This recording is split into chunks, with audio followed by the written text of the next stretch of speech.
আর্জেন্টিনার সামনে মহাবিপদ।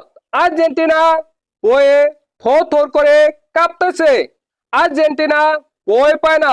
আর্জেন্টিনা বিশ্ব চ্যাম্পিয়ন দল, তারা এবারও চ্যাম্পিয়ন হবে পারলে ঠেকাও। বিষয়টা হলো স্পেন কাবু বেদের সাথে ড্র করেছে। তখন অনেকের আলোচনা, স্পেন যদি গ্রুপ চ্যাম্পিয়ন না হতে পারে তাহলে রাউন্ড অফ 13 আর্জেন্টিনার বিপক্ষে স্পেনের খেলা। স্পেনের সাথে আর্জেন্টিনা জয়লাভ করতে পারবে না। এই কারণে আর্জেন্টিনা বলে বয়ে কাঁপতেছে, থর করে কাঁপতেছে।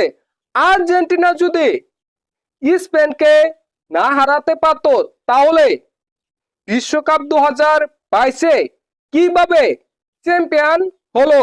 আর্জেন্টিনার সামনে স্পেন, ফ্রান্স, পর্তুগাল এসব আয় যায় না। আর্জেন্টিনা বিশ্বকাপ 2026 চ্যাম্পিয়ন হবে পারলে ঠেকাও।